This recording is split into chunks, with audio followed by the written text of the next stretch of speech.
All right, so this is where we should be here at our site, and hopefully it looks something like that.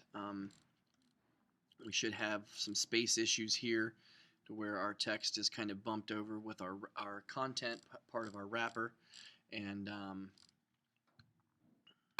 we should also have these bullets here. That's one of the first things we're going to get rid of here. And if we come into our styles.css, all we have to do is create one simple rule here, and I'm going to put that underneath the body tag here. And if you look at them, you'll notice these are not ordered lists; these are unordered lists. So if you think that the rule needs to start out with UL, you are exactly right. We're going to put UL open bracket, and then we're going to type in list style type, and then we're going to come down to where it says, try that again, where it says none. And notice there's all kinds of options there to choose.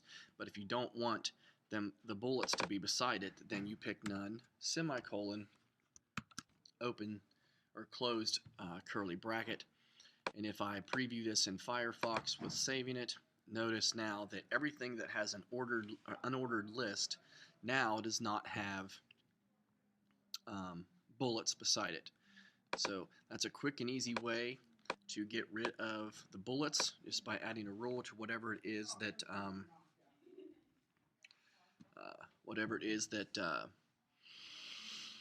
you have an unordered list with. Problem, if we look again, like I said, actually it's the first problem that we're going to fix before the bullets, but I wanted to get that out of the way, is this space here, how everything's butted up against it. Well, if we come into our CSS, we have this wrapper div that contains all of this: the logo, the social media, top nav, banner, content, right side, and footer. All right. Well, and if we come over to our source code, here's our div wrapper. Well, to fix the problem that we have, we're going to encase everything inside of another div, and we're going to call this div ID equals outer. Now, since we made this div, we have to come all the way down to the bottom of our code, and below this next to last, or this last div, we have to close out another one. Okay, so we should have two closed out div tags above the closed out body tag. So with that div tag made, okay, we can come over to styles, and we can create another rule, and we're going to call this outer. Okay, and the reason we can't give this one a space of 900, because this already has a space of 900. So in order to get some margins there, we're actually just going to make our outer a little bit bigger. Okay, so all we're going to do is, let's say we're going to go width 9, let's say 960 pixels, semicolon, and a closed curly bracket. And if we file, and we'll save it, and we preview in a browser. Ooh, what happened here though? That should not have happened. Alright, let me see what happened here.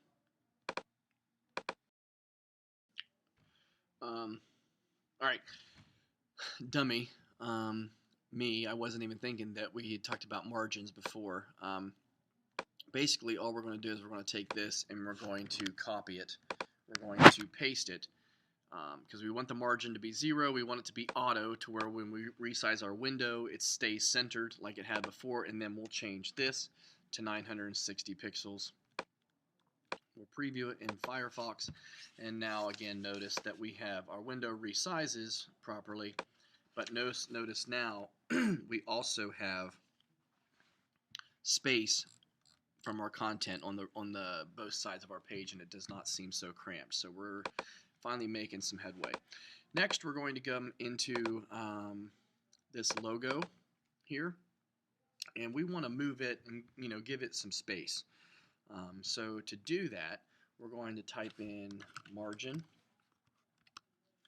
and remember when we talked about before, if we had let's say 30px, 30px, 30px, 30px, this would be your top, right, bottom, and then left. Okay. Well, I really don't even want to worry about all 4 dimensions. Okay, so we're going to take out that one. We're going to take out this one, and we're going to put in 0. Now, what this does is it gives us a margin of 30 pixels on the top, okay, and none on the left and right. Okay, so when we refresh this page, our logo should actually be pushed down in from the top, and sure enough, there it is. Okay, so that's what we wanted.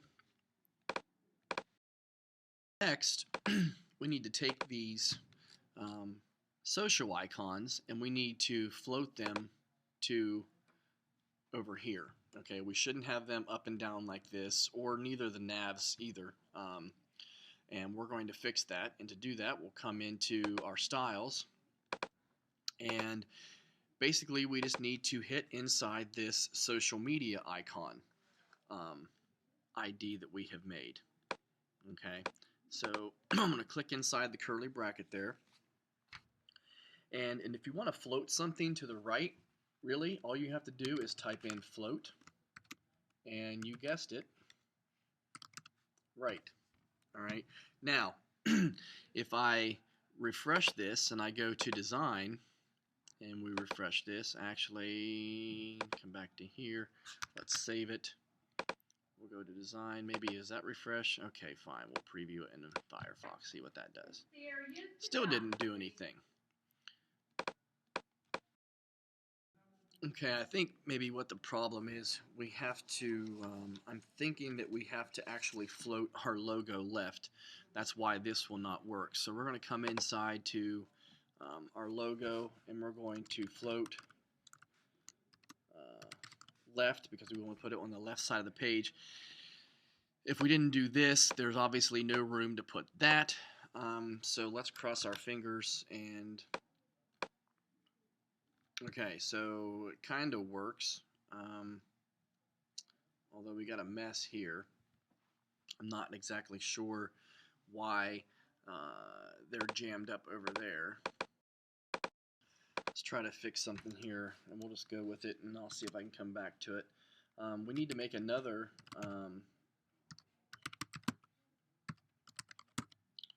rule for the social media icons, and if you notice, these are straight up and down. Well, we want them to be left to right here. So we're going to go back to the code. We're going to make another ID, and we're going to affect the UL, the unordered list. So anything that has an unordered list that has a list item, which is what these are an unordered list with a list item. Okay, we're going to tell it that we're going to display inline, and that should put them in a straight line. And I'm going to space this over to where this is a little bit even. If I preview this in Firefox, save it. Oh, are you kidding me?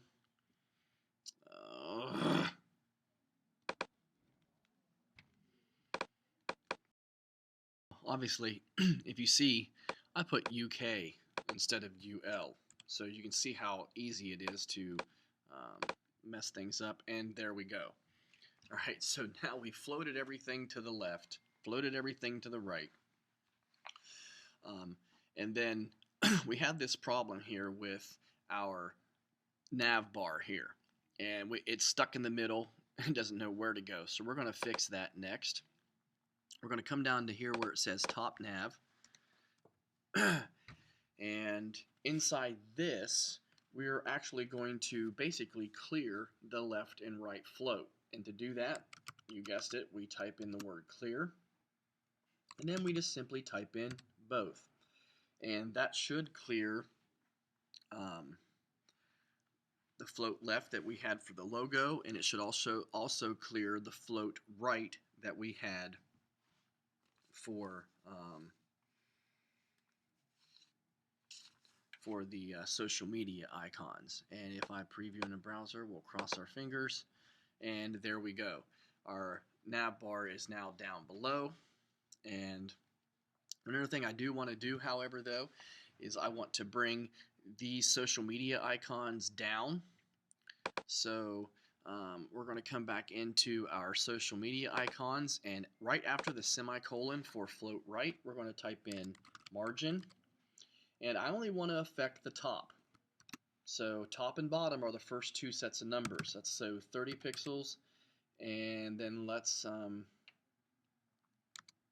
say 0, okay, semicolon. And if I preview this in Firefox again, notice this is pushed down, and it looks like it is actually in line with my Fern's Furniture. If not, you would need to, if yours isn't in line, then you would need to change your pixels a little bit. I think this looks pretty good. If I go to YouTube, obviously I can't get there. If I go to Pinterest, can't get there.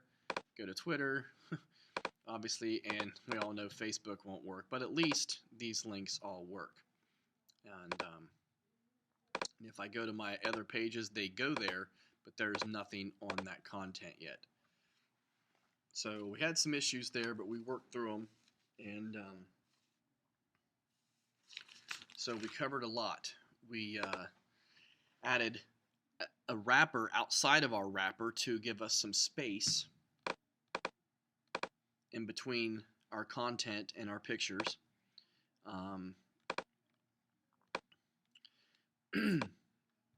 We've added a margin for our logo at the top and bottom, none left to right. We floated it left. We floated our social media icons right, as well as displayed them inline. And then we also have our nav links here that we're going to basically have to make a rule for them to display them inline as well. So hopefully your page looks something like this. It should. And we are well on our way to making a pretty cool site, and we will continue with day 9 in the next video.